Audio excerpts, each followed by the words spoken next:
India اور پاکستان دو الگ الگ کنٹریز، مگر سملیرٹیز کی بات کریں تو اس بارڈر لائن کے علاوہ ان میں کوئی فرق نہیں۔ اگر یہ ملک یونائٹ ہوتے تو یونائٹ پاک انڈیا کی ملٹری دنیا کی تیسری بڑی فوج ہوتی، اس کے علاوہ دنیا کی تیسری بڑی نیوکلیئر پاور بھی ہوتی۔ اور ابھی اور سنیے، انڈو پاک کی جی ڈی پی دنیا کی تیسری بڑی جی ڈی پی ہوتی۔ اس کے علاوہ اگر پارٹیشن نہ ہوتی تو 1947 سے لے کر اب تک ہونے والی تمام جنگوں میں ضائع ہونے والی قیمتی جانیں بھی بچ جاتی۔ یہ وہ باتیں ہیں جو ہمارا ہمسایہ ملک بھارت سوچتا ہے، اور یہ سب حقیقت بھی ہے۔ مگر پارٹیشن کیوں ہوئی؟ یہ ایک الگ ٹاپک ہے اور بہت جلد اس پر بھی میں ویڈیو بناؤں گا۔ میں ہوں اویس سلیم اور ٹیکٹو یونیورس پر ایک اور ویڈیو کے ساتھ آپ کی خدمت میں حاضر ہوں۔ ویڈیو کو لائک کر دیں اور چینل کو سبسکرائب ضرور کر دیں۔ انگریزوں نے برصغیر پاک و ہند پر 100 سال تک حکومت کی، مگر انہیں یہ خطہ کیوں چھوڑنا پڑا؟ کیا انگریز برصغیر پر حکومت کر کے تھک گئے تھے؟ ایسا بالکل بھی نہیں ہے۔ برصغیر جیسا خطہ چھوڑنا جہاں اتنے معدنی وسائل ہوں آسان نہیں تھا، مگر ورلڈ وار 2 کے بعد انگریزوں کے پاس اتنا پیسہ نہیں بچا کہ وہ برصغیر کو چلا سکیں، اسی لیے انہیں یہ اقدام اٹھانا پڑا، جس سے برصغیر کی عوام نے سکھ کا سانس لیا۔ مگر جاتے جاتے انہوں نے برصغیر کی پارٹیشن مذہب کی بنیاد پر کر دی، جو کہ برصغیر کے مسلمانوں کے لیے ایک بڑی کامیابی تھی۔ اس پارٹیشن کی وجہ سے دونوں ممالک کو بڑی مشکلات کا سامنا کرنا پڑا۔ اگر بارڈر لائن کی بات کی جائے تو پاکستان 4 ممالک کے ساتھ اپنی بارڈر لائن شیئر کرتا ہے۔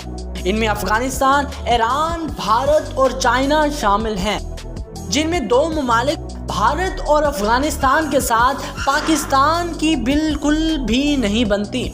بھارت کے ساتھ جموں کشمیر کا مسئلہ، افغانستان کے ساتھ پختونستان کا مسئلہ اور ایران کے ساتھ بلوچستان کا مسئلہ۔ 1893 میں انگریزوں نے اس وقت کے بھارت اور افغانستان کے درمیان یہ بارڈر لائن کھینچی تھی، جس نے افغانستان کے پختونستان کو 2 حصوں میں تقسیم کر دیا۔ افغان اس بارڈر لائن کو نہیں مانتے اور آئے دن ان دونوں ممالک کے درمیان کشیدگی بڑھتی جا رہی ہے۔ پاکستان کی ایران کے ساتھ بھی کافی حد تک کشیدگی موجود ہے۔ ایران بلوچستان کے اس حصے کو ایران کا ہی حصہ سمجھتا ہے، مگر بلوچیوں کی تعداد ایران میں نہ ہونے کے برابر ہے، اسی لیے یہ دونوں ممالک آپس میں کمپرومائز کر کے رہ رہے ہیں۔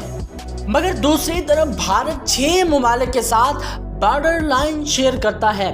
بھارت کی بھی 2 ممالک کے ساتھ بالکل بھی نہیں بنتی، ان میں ایک تو پاکستان اور دوسرا چائنا ہے۔ اس متنازع علاقے کی وجہ سے انڈیا اور چائنا کی کئی جنگیں ہو چکی ہیں۔ چین اس خطے کو اپنا حصہ سمجھتا ہے اور بھارت اپنا۔ اگر پاکستان کی بات کی جائے تو پاکستان کے حصے میں زلزلے وراثت میں ملے تھے۔ زلزلے دینے والی تو اللہ کی ذات ہے، مگر جن علاقوں میں زلزلے زیادہ آتے ہیں ان میں بلوچستان اور آزاد کشمیر کے پہاڑ آتے ہیں۔ دراصل عربیہ، یوریشین اور انڈین ٹیکٹونک پلیٹس آپس میں ٹکرا رہی ہیں اور ان کے کھسکنے سے زلزلے بڑی مقدار میں آتے ہیں۔ مثلا 2005 کا آزاد کشمیر کا زلزلہ پاکستان کو 1146 کلومیٹر لمبی کوسٹ لائن وراثت میں ملی ہے، مگر پاکستان کی 60% سے بھی زیادہ تجارت کراچی پورٹ سے ہوتی ہے۔ اس کا مطلب یہ ہوا کہ اگر کوئی کراچی پر قبضہ کر لے تو پاکستان کا معاشی نظام دھرم بھرم ہو سکتا ہے۔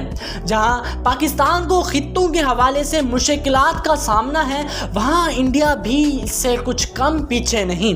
انڈیا میں بھی زلزلے آتے رہتے ہیں۔ اس کے علاوہ انڈیا کو سیلاب کا بھی سامنا کرنا پڑتا ہے۔